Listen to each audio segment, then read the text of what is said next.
المستقيم صراط الذين أنعمت عليهم غير المغضوب عليهم ولا الضالين.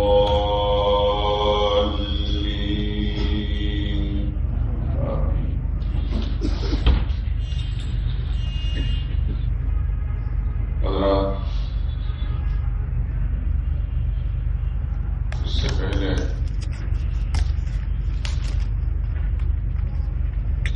ان کی اصطلاحات کے بارے میں جو قرآن کریم کی صورتوں کے درمیان بار بار ان کا ذکر آئے گا اور آپ سنیں گے، ان کی اصطلاحات کے سلسلے میں چند ضروری باتیں کل کے درس میں آپ حضرات کے خدمت میں عرض کی گئی. یعنی یہ بات عرض کی تھی کہ ہر صورت کا ایک مرکزی مضمون ہوگا جو ہم اس مرکزی مضمون کو لفظ دعویٰ کے ساتھ ذکر کریں گے کہ صورت کا یہ دعویٰ ہے، اور اس دعوے کو ثابت کرنے کے لیے دلائل کی ضرورت ہوگی.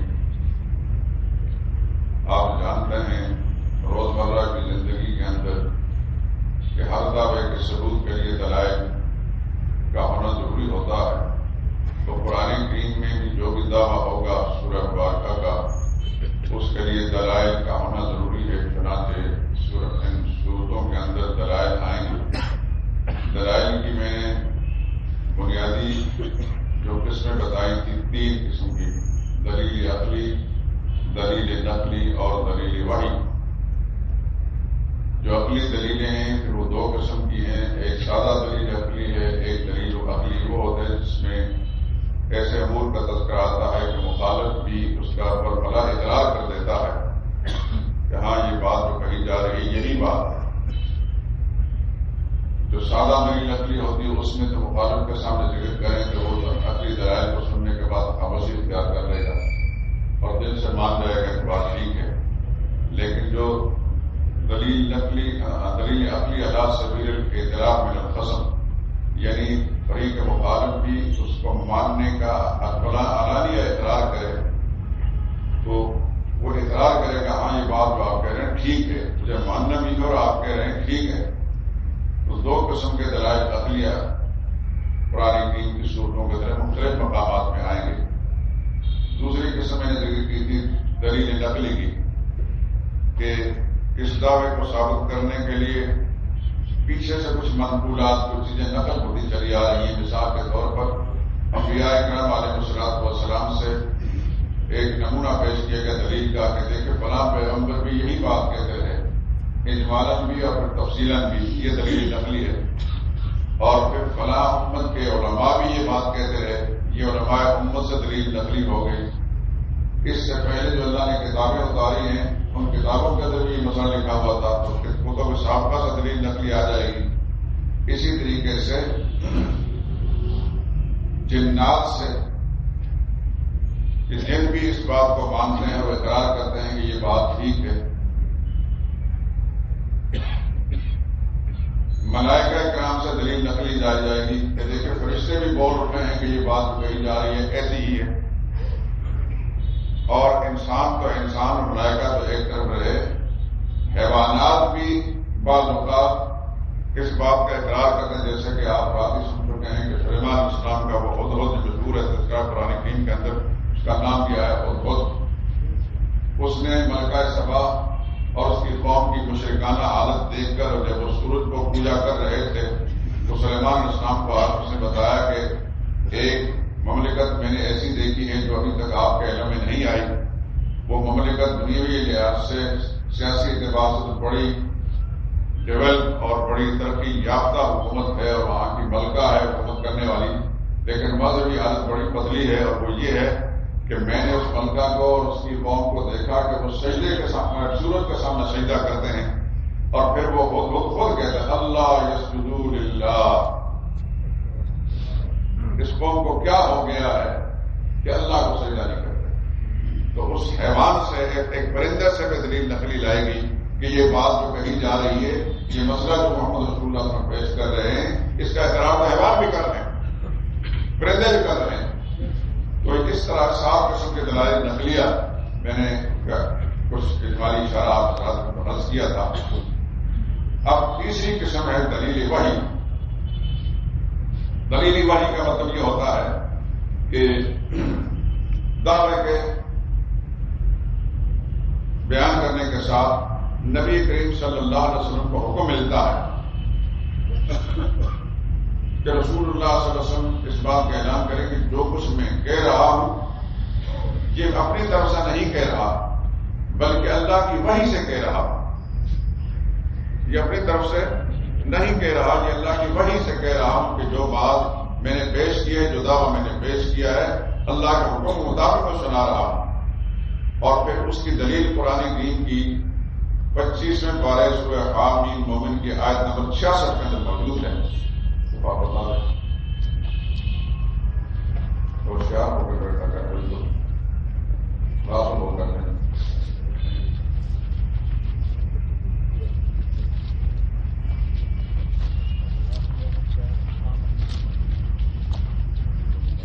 حامیم مومن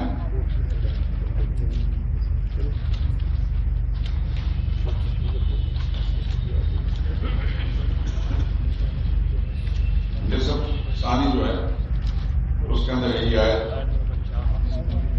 نمبر 66.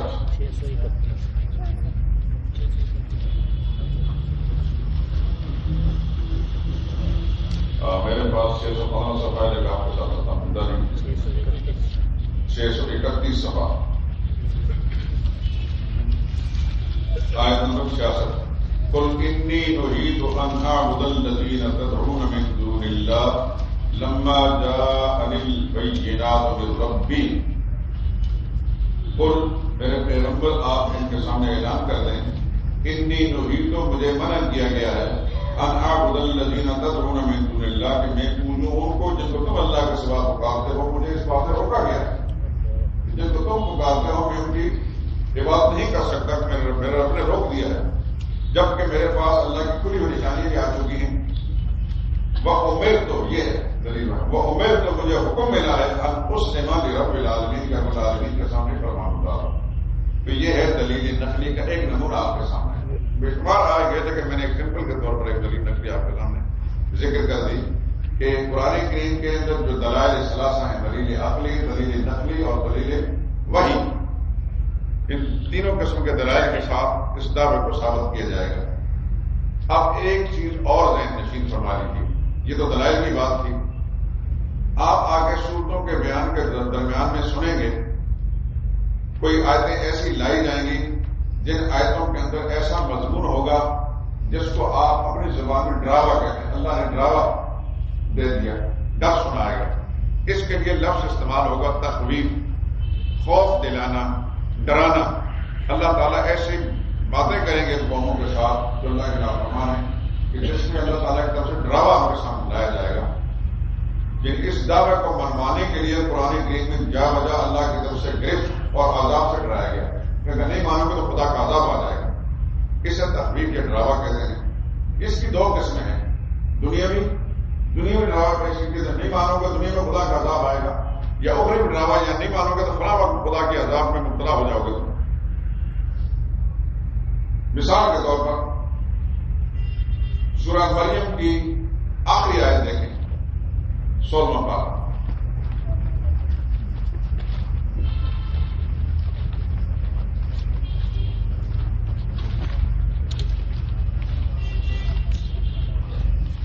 سورہ مریم کی آخری آیت صفحہ 416. آپ کے پاس میرے پاس 404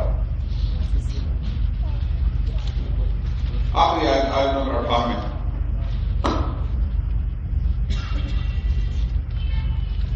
کم اہلکنا قبلہم من قرن، یہ ڈراوا ہے. کتنی ہی جماعتیں اس سے پہلے ہم ہلاک کر چکے ہیں. یعنی تم مانو نہیں مانو گے تو جس طرح پہلی جماعتیں ہم ہلاک کر چکے ہیں تو ہم ہلاک کر سکتے ہیں. یہ ڈراوا ہے دنیا. کم اہلکنا، کتنی ہی ہلاک کر چکے قبل ہمیں لوگوں سے پہلے من قبل جماعتیں حل تحس منهم من احد، ان جماعتوں میں سے کسی ایک کی تم آج کوئی آہٹ پا سکتے ہو؟ کوئی نمونہ تمہارے سامنے ہے؟ قوم عاد کو مٹا دیا، کوئی نمونہ دکھاؤ کہ آج کا کوئی فرق باقی رہا؟ سمودیوں کو ہم نے صفاصل سے مٹا دیا، لوط علیہ السلام کی قوم کو تباہ و برباد کر دیا، مدینے والے ہلاک ہو گئے، کوئی ایک آہٹ ان کی نظر آتی ہے، کوئی ایک فرد ان کا بچہ ہے؟ اللہ یہ بتا حال تو حص، کیا تم محسوس کرتے ہو منہم من احد، کسی ایک کی کوئی آہٹ، اور تسمع لهم رکزا، یا ان کو کوئی بہنک پاتے ہو؟ اگر ہم نے ان کو بنایا، چڑھایا، آباد کیا، بڑا عروج دیا، ترقی دی، اور جب انہوں نے نافرمانی کی ہم نے مٹا ڈالا، نام و نشان مٹ گیا، بہنک بھی نہیں ملتی ہوئی، یہ ہے دنیا کا۔ اللہ تعالیٰ کبھی کبھی کس طرح بھی اپنے پیغامات اور اپنے حکموں کے منکرین کو منڈراتے ہیں۔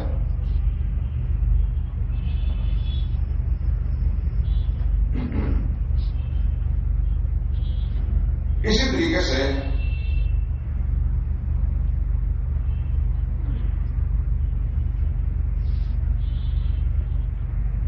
کبھی کبھی جو ماننے والے ہیں ان کو خوشخبری سناتے ہیں، اس کے لیے یہ اصطلاح آپ سنیں گے، یہ بشارت ہے، یہ تو عام اردو میں بھی استعمال کرتے ہیں، تبشیر یا بشارت، جس طرح تخویف ہے اس مقابلے میں تبشیر ہے یا بشارت ہے۔ ماننے والوں کے لیے آگے دوسرے کی آتی ہے اجازت ہے، ماننے والوں کو اللہ تعالیٰ کے انعامات کی خوشخبری سناتے ہیں۔ یہ بھی دو قسم کی ہیں، دنیاوی اور اخروی۔ دنیاوی بشارت اذا جاء نصر اللہ والفتح ورأیت الناس يدخلون فی دین اللہ افواجا، اللہ کی مدد آئے گی اور فتح آئے گی، جیسے کہ فتح مکہ کے اوپر تم دیکھو گے لوگوں کو کہ اللہ کے دین میں فوج در فوج داخل ہوتے ہیں۔ یعنی مکہ معظمہ سے ٹوٹے پٹے مسلمان جب مدینہ طیبہ گئے تھے اور خوف کی فضا کے اندر جی رہے تھے، غیر یقینی کیفیت ان کی تھی، پتہ نہیں کیا ہوگا کیا نہیں ہوگا، وہاں سے تو اس طریقے سے ٹوٹے پٹے آئے تھے، یہاں کیا ہوگا؟ اللہ کی طرف سے یہ آخری صورت ہے قرآن کی، اذا جاء نصر اللہ، جب اللہ کی مدد آ گئی، والفتح اور فتح بھی ہو گیا، وہی مکہ جہاں سے لوگوں کو نکالا گیا تھا، آج مکہ میں اس انداز سے داخل ہوئے کہ کوئی ماں کا لال سر اٹھا کے نہیں دے سکتا۔ ورأیت الناس، اب مسلمانوں کو تسلی ہوگی، تم دیکھو گے کہ چاروں طرف سے لوگ یدخلون فی دین اللہ افواجا، اللہ کے دین میں فوج در فوج، گروہ در گروہ داخل ہو جائیں گے۔ فسبح بحمد ربک واستغفر، میرے پیغمبر اس وقت ڈرانے کی ضرورت نہیں، جب انسان کو خوشی ملتی ہے تو ایک دنیا دار انسان غافل انسان اتراتا ہے، لیکن اللہ کا حکم کیا ہے؟ فسبح، جتنی بھی کامیابیاں ملیں، جتنا بھی عروج ملے، اللہ کے انعامات ملے، اتنے ہی خدا کے سامنے جھکو۔ فسبح بحمد ربک، باقی بیان کرو اپنے رب کی حمد کے ساتھ۔ انہ کان توابا، وہ تمام انسان کی لفظیں معاف کرنے والا اور توبہ قبول کرنے والا ہے۔ یہ دنیاوی بشارت کی خوشخبری کی ایک مثال آپ کو سنا دی، اور اخروی بشارت کی مثال سورہ کہف کی آیت نمبر 107، 16 پارے سورہ کہف۔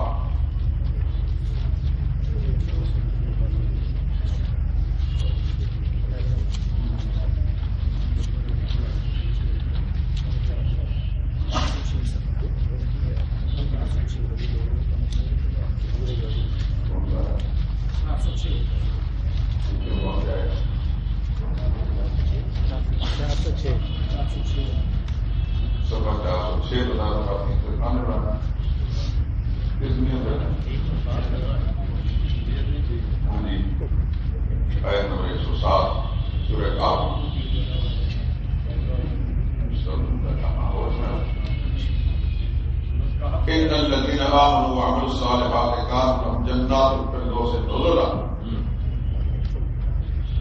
یقیناً جو لوگ ایمان لے آئے، ایمان لانے مراد ہے اللہ کے پیغمبر کی بات کو مان لیا،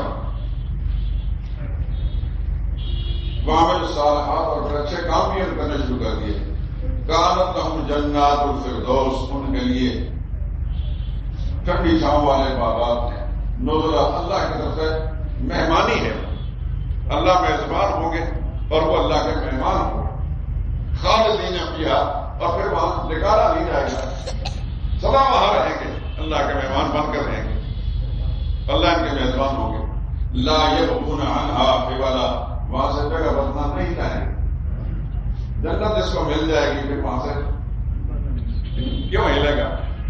میزبان پروردگار عالم ہو۔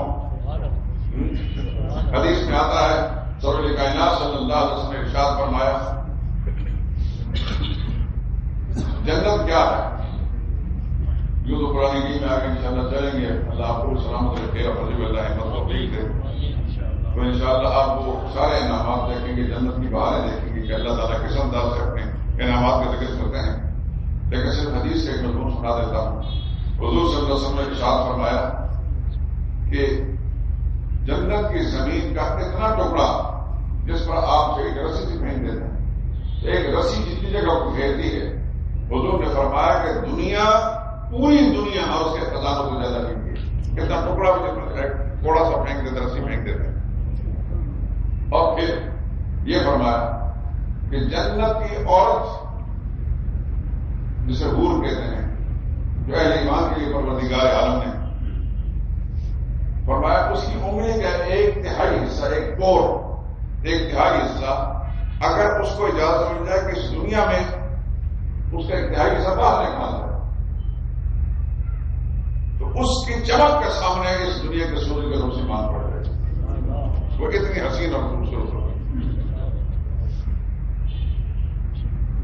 اور فرمایا لا عین رأت، جنت کی بہاریں اور نعمتیں وہ ہیں دنیا میں کسی آنکھ نے نہیں دیکھی، کوئی کتنا بڑا بادشاہ کیوں نہ ہو اور بے شمار انعامات اس کو حاصل ہوں، لیکن جنت وہ ہے لا عین رأت، کسی بھی آنکھ نے نہیں دیکھی، ولا اذن سمعت، کسی کان نے ان کے تذکرے نہیں سنے ہوں گے، ولا خطر علی قلب بشر، تذکرہ سننا دور کی بات ہے، کسی کے دل میں خیال بھی نہیں آیا ہوگا اللہ تعالیٰ کی نعمت۔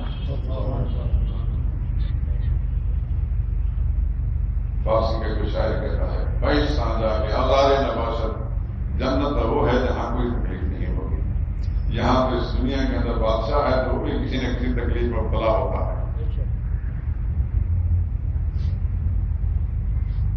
کسی انسان کو کوئی فکر ہوتی ہے، کسی کی کوئی فکر ہوتی ہے، بہت بڑا سرمایہ دار اور دولت مند ہے، وہ اس دولت کو سنبھالنے کی فکر میں لگا رہتا ہے، اور ایک آدمی ایسا ہے کہ وہ نانے شبینہ کو ترستا ہے، کسی کو دے کر آزماتا ہے، کسی کو نہ دے کر آزماتا ہے، یہاں ہر انسان متفکر رہتا ہے کسی نہ کسی درجے کے اندر، لیکن جنت وہ ہے جہاں بہشتاں جا کے آپ آزارے نوازے، وہاں کسی کو نہ کوئی تفکر ہوگی، نہ کوئی کمانے کا کام ہوگا، نہ سنبھالنے کا کام ہوگا، کیسے رہا کیسے کارے نوازے، دنیا میں غریب ہے تو بادشاہ کا محتاج ہے، اور بادشاہ ہے تو غریب کا محتاج ہے، ایک سرمایہ دار ہے تو اپنے نوکر کا محتاج ہے، وہ جھاڑو خود نہیں لگا سکتا، سویپر کا محتاج ہے، اگر سویپر ہڑتال کرتا تو جھاڑو لگانے نہیں پڑ سکتی۔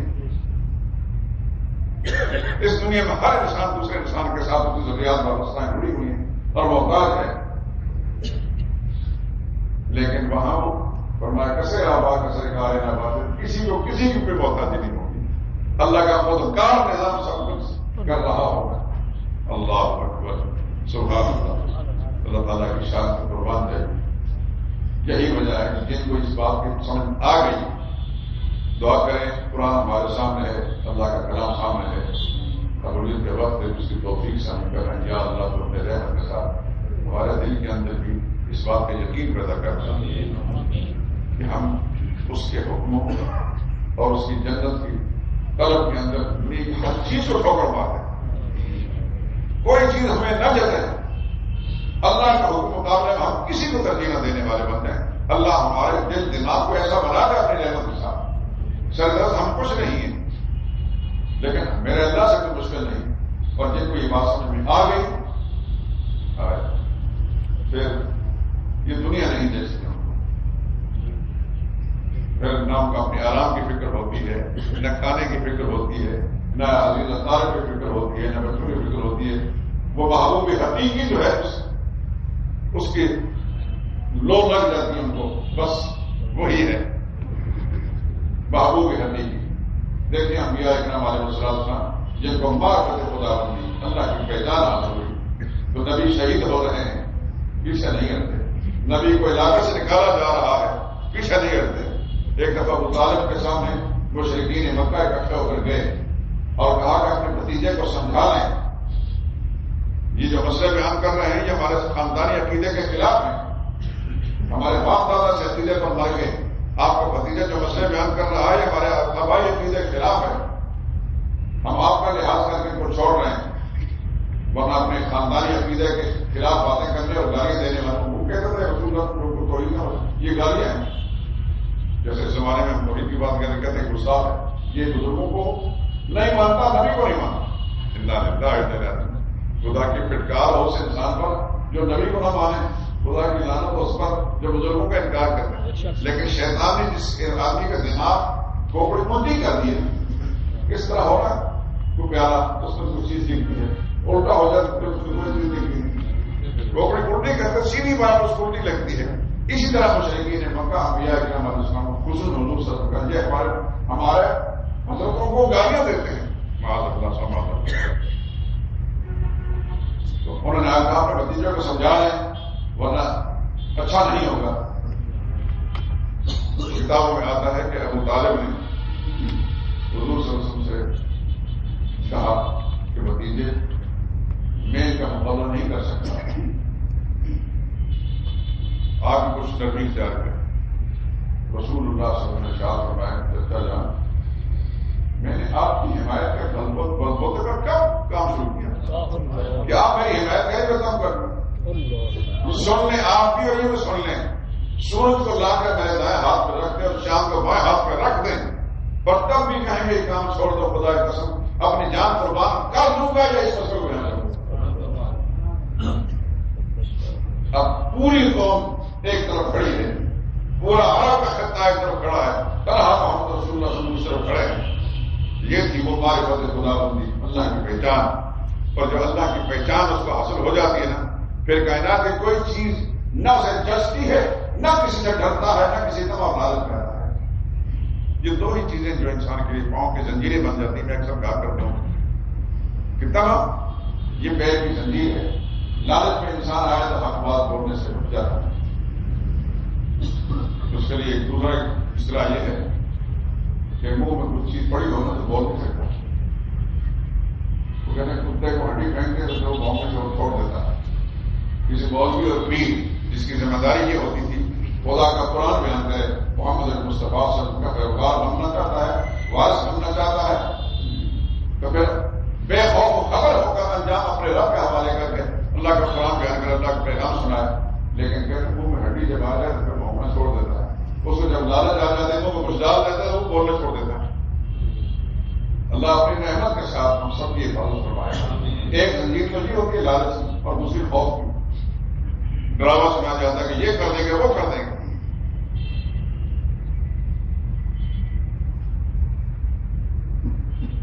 اللہ اپنی رحمت کے ساتھ ہم سب کی حفاظت فرمائے. اب سے کئی سال پہلے کی بات ہے.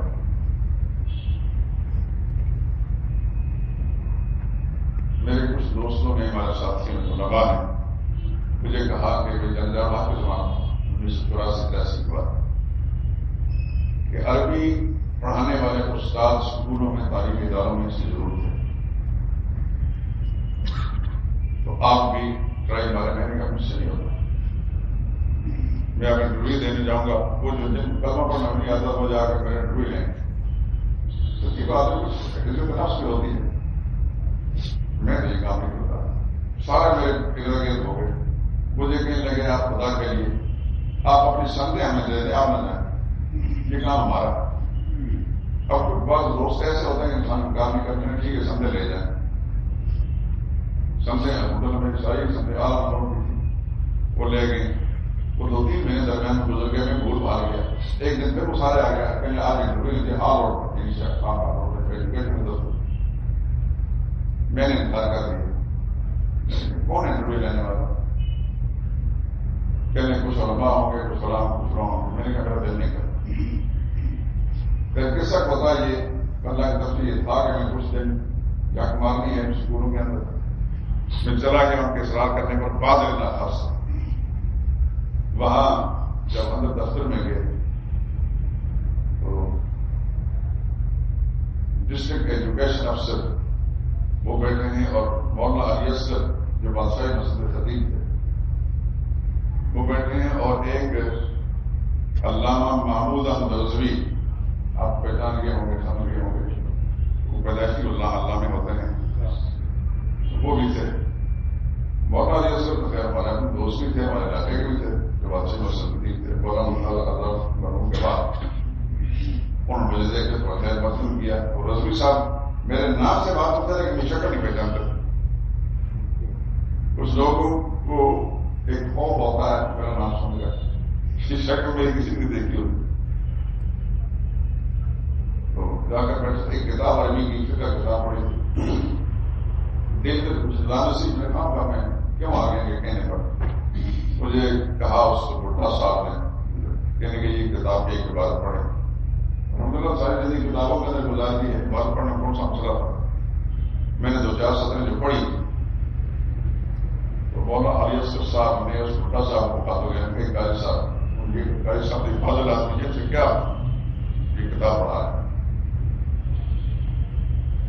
تو مجھے کہنے کا صاحب آپ نے میں اٹھنے لگا تو اس بھٹا صاحب نے ایک اردو میں جملہ بولا کہ اس کی عربی کیا ہے کہ میرے سر پر سفید ٹوپی ہے میں نے اٹھتے ہی مطلب جملہ کہہ دیا آپ نے ساری زندگی پڑھتے پڑھاتے رہے کون سا مشکل مسئلہ کہ میں نے کہا بس 2 منٹ نہیں کہتے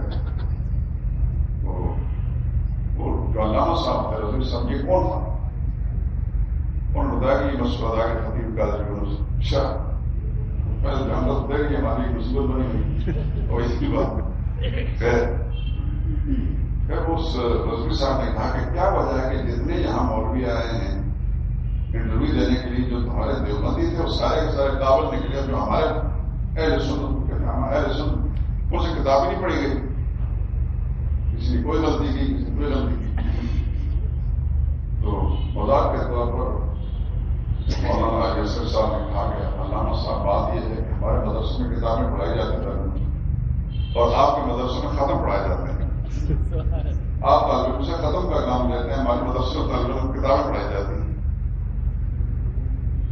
تو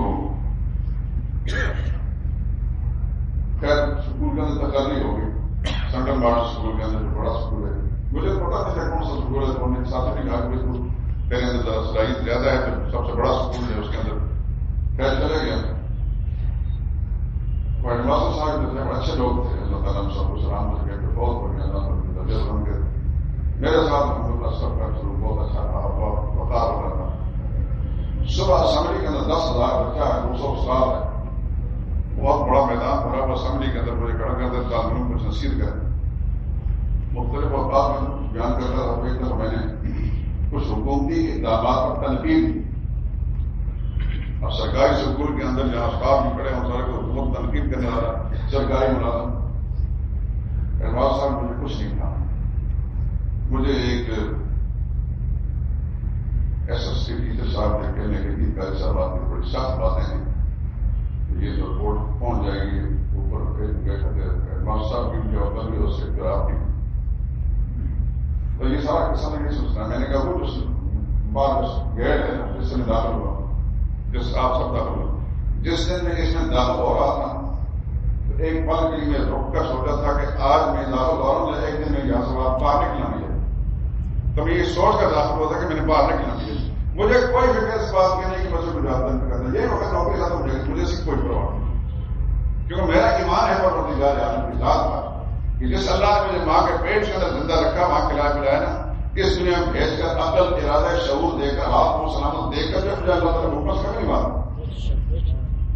الحمدللہ نبی تو جتنے دن گزرے تو بتا کے ساتھ گزرے جب انسان کا ذہن یہ بن جائے کہ سب کچھ اللہ کے اختیار میں ہے کوئی کسی کچھ نہیں بگاڑ سکتا کچھ بھی نہیں بگاڑ سکتا پر بس شرف کے زمانے میں کوئی جمع ایسا نہیں گزرتا کہ میرا کیس نہ بنا ابھی بھی کیسے نہیں تاریخ ڈاکٹر میں نہیں جانا رقیبوں نے رپٹ لکھوائی ہے جا جا کے تھانے میں کہ اکبر نام رہتا ہے خدا کے زمانے میں خیر یہ قصے چلتے رہتے ہیں عام دوستوں کو بتاتا کہ نہیں کیوں یہ بات کہی ہے، کیوں یہ بات کہی ہے. اب ہم قرآن بیان کرنا چھوڑ دیں. ہم نے کسی سیٹ تو مانگنی نہیں، لیکن حق کو حق کہیں گے اور باطل کو باطل کہیں گے. اس کے خلاف کچھ نہیں ہو سکتا، چاہے کچھ بھی کر رہے ہیں. تو عرض کرنے کا مقصد یہ ہے کہ جس کو معرفت خدا بندی حاصل کرتے ہم تو ان کی جوتوں کے ساتھ بھی نہیں ہیں، لیکن جن کو اللہ کی معرفت حاصل ہو جاتی ہے پھر وہ کسی چیز کو قدر نہیں لاتے. اور اللہ کی عظمت ہوتی ہے، پھر اس کی رضا اور خوبصورتی ہوتی ہے، اس کے مطابق قابل ہوتے ہیں. میں ایک مثال ذکر کر کے بات ختم کرتا ہوں. مولانا محمد علی جوہر کا نام آپ نے سنا ہے. یہ بات سب کے لیے فائدے کی ہے.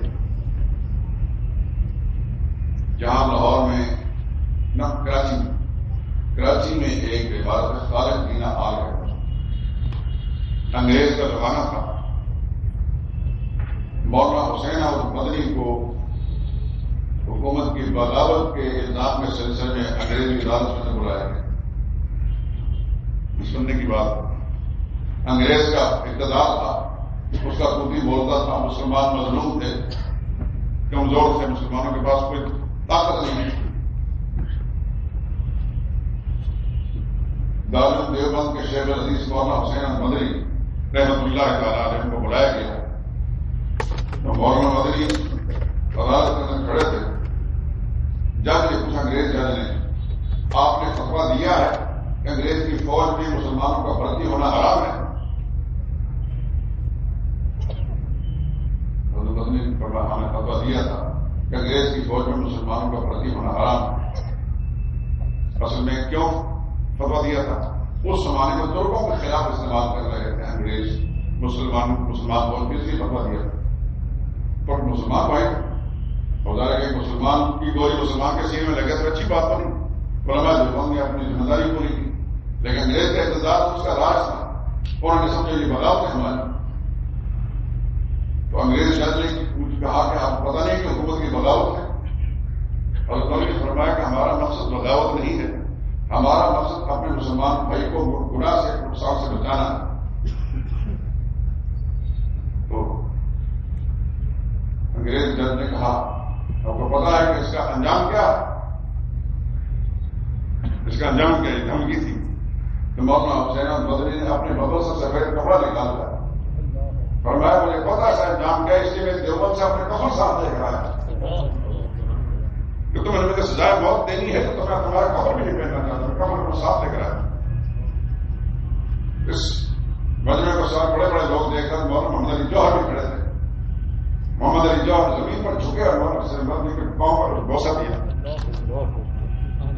کہ موت سامنے کھڑی ہے لیکن پرواہ نہیں کی. اسے یہ الگ بات ہے. انگریز جج ہے، اس نے تلبو میں پکڑ لی اور کافی دیر تک دیکھتا رہا کہ یہ کس مٹی سے بنے ہوئے ہیں. حکومت ہماری، اقتدار ہمارا، زور ہمارا، طاقت ہماری، یہ بے بس بے کس قسم لوگ ہیں. ان کی خال کے اندر خوف نام کوئی چیز نہیں. اور ایک واقعہ اور، جنگ جہاد کے زمانے میں کہ جنگ اخبار کے اندر ایک مضمون چھپا تھا. مفتی ولی حسن کراچی میں بلوری ٹاؤن کے مفتی تھے اور ضیاءاللہ کے کسی فیصلے پر تنقید تھی اور مضمون تھا مفتی ولی حسن کے. جنگ اخبار نے چھاپا، حکومت نے جواب طلبی کر لی، اخبار والوں نے جا کر لکھ کر دے دیا ہم معافی مانگتے ہیں. جان چھوٹ گئی. یہ تو آسانی سے جان. مفتی ولی حسن صاحب کو کراچی میں عدالت میں بلایا گیا. جج نے پوچھا کہ آپ کا یہ مضمون اخبار میں چھپا ہے اور اس حکومت کو بغاوت سمجھتی ہے. مفتی ولی حسن صاحب نے فرمایا، اس طرح اخبار میں لکھا تھا کہ رومال کندھے پر سیدھا کر کھڑے ہوئے کہنے لگے کہ حدیث پڑھی. گرو نے فرمایا، دین النصیحہ، دین خیر خواہی کا نام ہے. للہ ہے، اللہ کے لیے، اللہ کے رسول کے لیے، اہل ایمان کے لیے، حکمرانوں کے لیے. میں نے جو بات کہی تھی اس میں حکومت پر تنقید نہیں تھی، تنقید نہیں تھی، ان کی خیر خواہی تھی کہ حکومت یہ کام نہ کرے، حکومت کے لیے نقصان دہ. خیر خواہی تھی. ہمارا مقصد سوائے خیر خواہی کے کچھ نہیں تھا، اس لیے ہم نے بات کی تھی. حکومت نے اس کو اپنے خلاف سمجھ لیا کہ ہمارا مقصد خیر خواہی تھی. تو جج نے پوچھا کہ آپ معافی مانگتے ہیں؟ اس اس طرح کا بار بار معافی مانگی. مفتی ولی حسن صاحب نے فرمایا کہ بات یہ ہے کہ میرا تعلق ان علماء کے ساتھ ہے کہ جنہوں نے سچ بات کہہ کر کبھی معافی نہیں مانگی. عدالت مجاز ہے، اختیار ہے اس کو کہ مجھے جیل میں ڈالنا چاہتے تو جیل میں ڈال دیں، جہاں بھیجنا چاہتی ہے جہاں بھیج دے، لیکن میرا ان علماء حق کے قابلے کے ساتھ تعلق ہے کہ جنہوں کلمہ حق کہنے کے بعد پھر معافی نہیں مانگی کسی سے. مجھے یہاں ایس پی نے بلایا، کمرہ بند کر کے چٹنی لگا کر میں سمجھے شاید مجھے گرفتار کرنا چاہتا، مجھے ہاتھ میں جوڑ کے جو کہنے لگا. میں حیران ہو گیا، مجھے ہاتھ میں جوڑ رہا ہے. پہلے میں نے سمجھا کہ مجھے گرفتار کرنا چاہتے، جب اس سے ہاتھ جوڑا تو پھر میں نے سمجھا کہ نہیں معاملہ اور ہے. میں نے کہا ڈاکٹر عثمان ڈاکٹر صاحب کیا مسئلہ ہے، مجھے سمجھ نہیں آئی. میں نے خدا کے لیے ہمارے ہاتھ میں برہم کریں اور اپنے ہاتھ میں برہم کریں. مجھے سمجھ میں نہیں آئے آپ کیا کہنا چاہتے ہیں. کہنے لگے کہ ہماری نوکری کو خطرہ ہے اور آپ کی جان کو خطرہ ہے. پرویز مشرف کی حکومت کسی نہ کسی شکل کے اندر آپ کو یا آپ کو قتل کریں گے، قتل اگر نہیں کریں گے تو کہیں کہ پھنسائیں گے آپ کو. میں نے کہا کوئی بات میری کوئی تکلیف ایسی ہے کہ جو قانون کی دائرے میں آتی ہے. کہنے لگے آپ قرآن میں پڑھتے ہیں تو ان کا ایسا لگتا ہے آپ کو گزاری دیتے. تو میں نے کہا کہ زندگی ایک دفعہ ملتی ہے، بار بار نہیں ملتی. بہت سارے دن ہم گزار چکے ہیں، لیکن ہر مسلمان شہادت کی موت چاہ رہا ہے.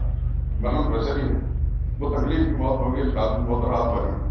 اگر انہوں نے ٹھان لیا ہے مجھے قتل کرنے کے لیے تو پھر میری موت اگر اس طریقے سے خراب نہیں کرتا کہ اپنے آپ بات کہنا چھوڑ دوں.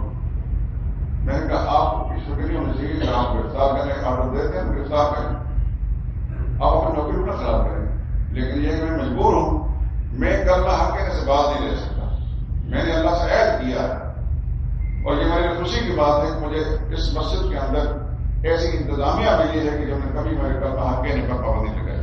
اور مجھے اس کے سب سے اچھے لگتے ہیں یہ لوگ سرکاری ملازمت میں نہیں اختیار کر سکتے، مسلمان بند ہو جاتی. الحمدللہ یہ ساری باتیں ہو گئیں، وہ دور بھی چلا گیا. بے شمار مقدم بھی ہمیں جھیل لیے. آج پرویز مشرف کی ضرورت اور فارغ ہے ساری دنیا میں دیکھ رہی ہے.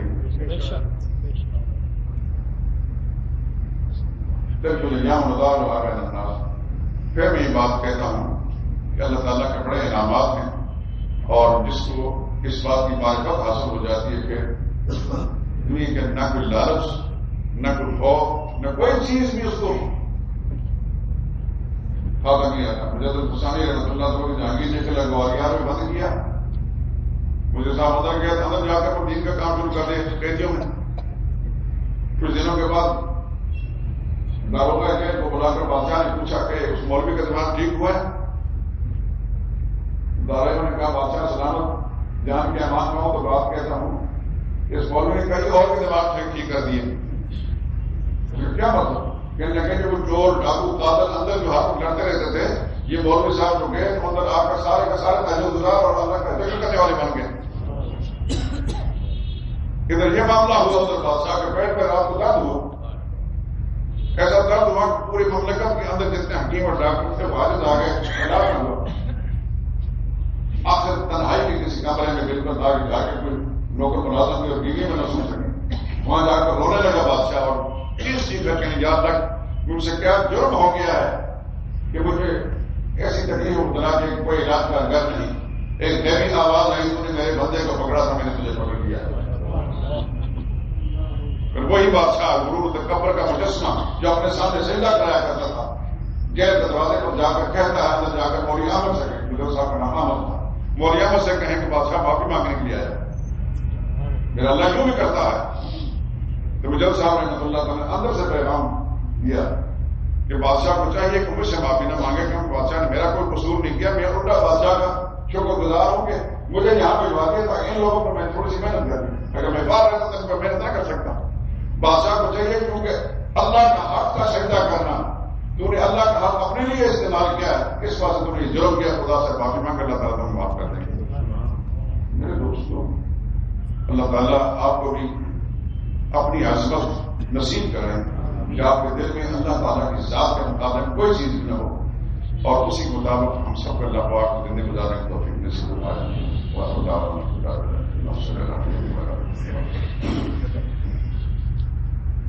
بیٹھنا بیان کرنا سننا قبول فرما. یا اللہ جو بات صحیح زبان سے نکلی ہے اسے قبول فرما رہے ہیں. اگر گزرتی رہے گی یا اللہ قبول فرما اے اللہ آئندہ صحیح سوچنے صحیح سمجھنے صحیح پڑھنے اور صحیح عمل کرنے کی توفیق نصیب فرما. جتنے بھی ہمارے ساتھی اور وفادار ہیں یا اللہ سب کو اپنے دین کے لیے اپنے قرآن کے لیے قبول کر رہے. سب کے دل میں یا اللہ اپنی کتاب کا شوق جذبہ پیدا کروا.